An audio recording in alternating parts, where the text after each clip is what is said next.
Hello friends, welcome back to Lin's Kitchen. Apa khabar semua? Lina harap kawan-kawan semua sihat sejahtera. Okey, hari ni Lina jumpa anda semua dengan resepi yang baru. Hari ni Lina nak buat very easy and quick breakfast or even tea, snack, susu you all boleh buat yang ni. Hari ni Lina nak buat sausage bread roll. Yes, very easy. Sebelum kita tengok apa dia bahan-bahan, siapa-siapa yang belum lagi subscribe untuk Lin's Kitchen, jangan lupa untuk subscribe dan jangan lupa untuk like and share this video. Sekarang jom kita tengok apa dia bahan-bahan ya. Okey kawan-kawan, untuk sausage bread roll ni kita perlukan roti, okey gardenia. Ini bread also can, white bread ke wholemeal bread ke, anything also can. And then sausage. Sausage ni Lina dah satu tu Lina potong dua ya. And then telur 2 biji Lina dah dipukul macam ni. And then breadcrumbs. Itu sahaja. Dan kita kena perlukan minyak untuk menggoreng kemudian ya. So sekarang kita boleh start dia punya proses. Jom. First kita ambil sekeping roti. Kita kena roll dia ya. Sampai dia jadi flat.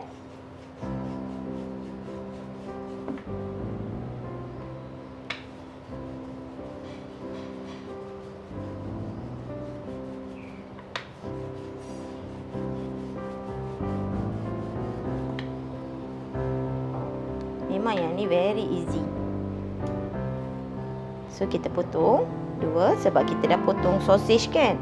Kalau anda nak potong sausage 3, satu sausage tu nak potong 3 pun boleh. Then kita roll.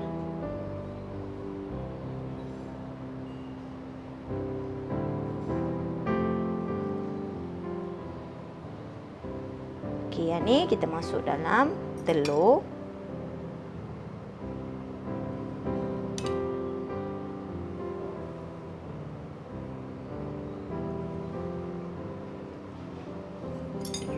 Kita masuk dalam breadcrumbs.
Okey, bila minyak dah panas, kita boleh start menggorengnya. Api tu jaga-jaga. Jangan terlalu tinggi kan, nanti dia cepat hangus.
Okey kawan-kawan, itu dia sausage bread roll dah ready. Okey, yang ni anda boleh makan bersama dengan chili sauce ke mayo ke. You just use as a dipping sebab Lina tak buat apa-apa seasoning ya.